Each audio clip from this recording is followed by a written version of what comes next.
Boruto has spent the entire time skip preparing for the day that Momoshiki steals his body again, but apparently Momoshiki has been preparing also, because being an alien parasite comes with an excellent time management set of skills.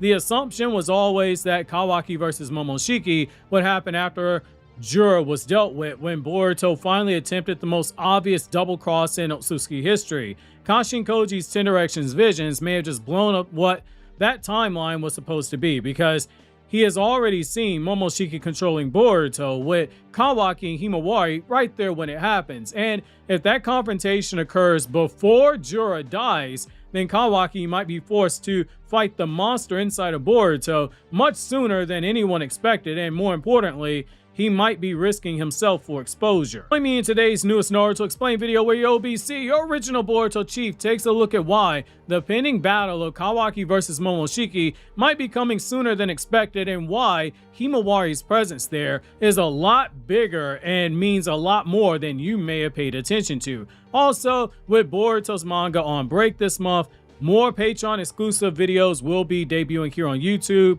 like the new deep dive on the Second Ninja War that is now live on the channel. That break down both of the war and its significance, but also the real life wars that were used as direct inspiration for the Second Ninja War story. Videos like the Hagoromo video, the video essays on Obito and Kakashi and Kaguya, they're live on the channel right now, and soon videos on Hashirama, Iwabe, and a really good one on Jiraiya, where you're going to learn a lot, is going to be dropping soon. Some of those have been on Patreon for as far back as the last 8 months, so make sure to tap in when those goes live, along with the couple of 2-hour Boruto videos, including one that anime fans will definitely enjoy.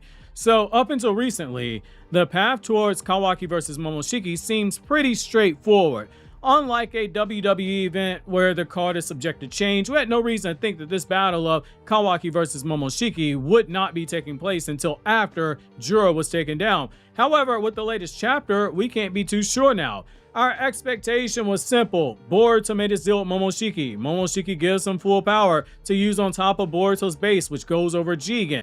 Boruto planned to use that power with Kawaki and hopefully strike down an extinction level threat. Jura was big enough of a threat that Kawaki was willing to put aside his personal crusade to kill Boruto on whole, because either one of them trying to fight Jura alone would be suicide on the level of Shino pulling up to Hokage Naruto for a fight before Shino suddenly goes from playing with bugs to bugs eating his corpse when he's buried 4 feet deep because Naruto forgot to bring his instant ramen and stop burying the guy. That is why Boruto's conversation with Momoshiki was so important.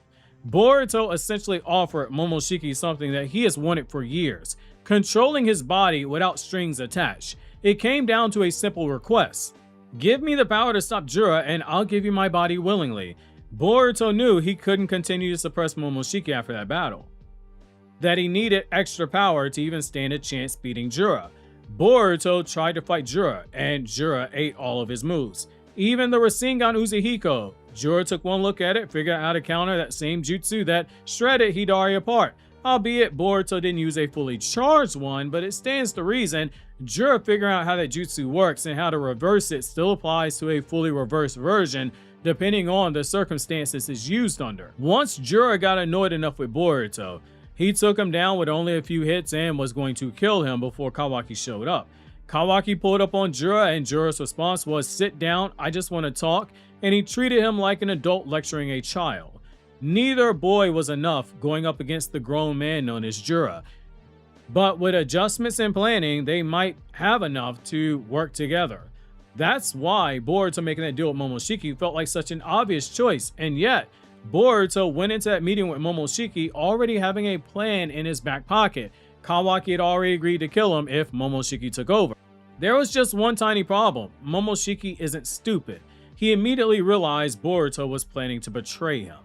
Boruto wasn't offering his body because he suddenly developed trust in the alien responsible for ruining his life. He was trying to create an opportunity where Momoshiki would willingly emerge at a time where Boruto could predict it and control the outcome. Boruto thought he could take out 2 extinction level threats back to back, and Momoshiki's declaration made it feel as if he would go along with it and face Kawaki head up after Jura was struck down. Yet now we can't be sure that's the direction it goes. Both sides know a battle is coming. Kawaki knows he has to kill Boruto, even if Momoshiki doesn't take over. He's come too far to abandon that goal right now. Momoshiki needs to kill Kawaki, especially killing Jura means there's no Ten Tails to feed Kawaki to. It makes harvesting a chakra fruit pointless at that point. That's why Kashin Koji's vision matters. He saw Momoshiki controlling Boruto and what looked like it was Konoha still intact. That means there was no battle prior to this. If there was, the destructive output was contained and minimal damage was done to the village in the process. More importantly, two very important people were there on the scene. Not Sarada and Mitsuki, it was Kawaki and Himawari. Instead of a Team 7 reunion, we got the Uzumaki sibling reunion. 2 by blood and 1 by adoption. That combination serves a lot more attention being brought to the story, and it deserves more recognition than it's getting. Because Kawaki has already established exactly what he intends to do if Momoshiki takes over Boruto's body again. He isn't negotiating. He isn't waiting around to see whether Boruto can regain control. He's killing him. That is one of the most important parts of Kawaki's character right now. Everything he has done since sealing Naruto away has been built around eliminating the Otsutsuki threat. Boruto remains the biggest loose end because Momoshiki is still alive inside of him. Kawaki may care about Boruto somewhere underneath all that obsession, but when Momoshiki emerges, that emotional distinction, it disappears. When he buries Boruto, he may set a Thunderburger at his grave to pay some respect. If what Kashin Koji saw comes to pass, there won't be a situation where Kawaki tells Momoshiki, "I'll deal with you later." Jura comes first. He's taking his shot right away because when life gives you an opportunity to do something, you seize it even if it comes at you sooner than expected, because life doesn't always get second chances. Yet, the presence of Himawari is what makes this so interesting. That wasn't random. It was a deliberate storytelling at work. The younger sister, who is one of the last keys to Boruto's humanity, happens to be on the battlefield. If there was ever a time for Momoshiki to take control of Boruto by force, the presence of Himawari would be the one thing that narratively should make him pause. He can fight Kawaki. Boruto will slumber through that up until a certain point and then take back control. However, if Momoshiki aims a Rasengan at the face of Himawari, that might be what triggers something in Boruto. She is one of the few characters who made Boruto break his stoic demeanor in part 2 in the present timeline. She is someone Boruto has been fiercely protective of, even going back to part 1. That is exactly why the inclusion of Himawari is so curious.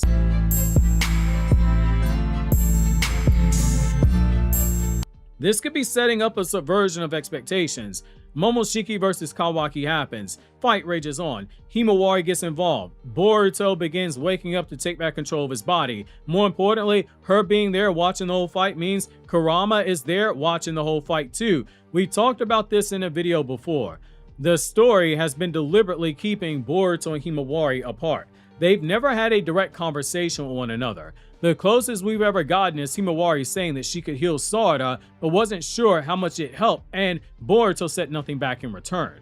They are going to talk, but the ideal precursor is having Himawari in a situation where she can only focus on Boruto with Kurama watching, no other distractions. Not like the Momoshiki fight where there were 1,000, 2,000 Momoshiki clones out there. That matters a lot. One question that we've had is about Kurama's memories. Half of it is because there are a lot of fans who, for whatever reason, still try to compare Omnipotence to Genjutsu, despite the story telling us multiple times this is not like Genjutsu, it's completely different. The laws of Genjutsu and breaking Genjutsu do not apply to Omnipotence. If you're still thinking that, use the search bar on my channel, type in Omnipotence Explained and watch that video. Not going to explain to you why here in this video. However, there's also the question of when exactly did Kurama become fully reborn inside of Himawari? During the Omnipotence arc, we know that Daemon sensed a power in Himawari, but it wasn't until 2025 that we got confirmation about the scene. Ikimoto said in the 9th anniversary Q&A for Boruto that Daemon didn't so much as directly sense Kurama's power in Himawari when Ikimoto was specifically asked, did Daemon sense Kurama's power? Ikimoto said what Daemon felt was actually the future synergy potential of Himawari. That is a very important distinction. Himawari is part Uzumaki, part Hyuga clan, and she also has Kurama's chakra. That is vague enough that it makes you have to wonder if all of Kurama's chakra had gathered in Himawari at that point, because as a Biju, when that chakra respawns, it does so over a period of time. If it had not fully gathered during that moment, but instead over the process of the time skip, it would open the door to Kurama knowing who Boruto truly is.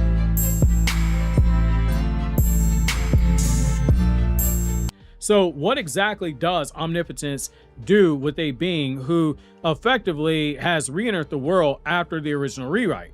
Does Kurama inherit the memories of the world surrounding him, the altered memories of the world surrounding him? You could argue that. There's a lot there. Just given the people who run into Ada after she first used Omnipotence years ago in the timeline, they all turn into simps to her, though it affects people in different ways, which is a reminder that charm ability is her using Omnipotence. Again, Omnipotence Explained video is there because there are people that get all that mixed up. So there is something to that argument. Once Omnipotence happens, the effects, they stay in place unless Ada subconsciously makes an exception for someone to be immune like she did with Sarada and Sumire. That makes any interaction with Kurama and Himawari during this fight something to watch. Her memory will have Kawaki as her biological brother, fighting her adopted brother. Kurama, on the other hand, may know the truth and point it out to her due to him being pure chakra. Chakra contains memories. Memories can be shared through chakra. Suddenly, Himawari would have a solid anchor point to hold on to. The same way Sasuke held on to one when he saw Sarada's Mangekyō Sharingan awaken pleading for Boruto. The same way Amado saw his ninja tech inside of Kawaki, saw his daughter's karma seal and said, nope, I know something happened. If Kurama shows his memories of Boruto looking through Naruto's eyes, that now becomes an anchor for Himawari to hold on to. Unlike a photo of Naruto holding baby Boruto that Sarada is confirmed to have passed out during the time skip, this is not something that can be questioned. The same with Kurama sensing Momoshiki's chakra in Boruto due to him having fought Momoshiki before. It's as we said before, for an author, one of the best things you can be gifted in a story is a chance to yuck things up.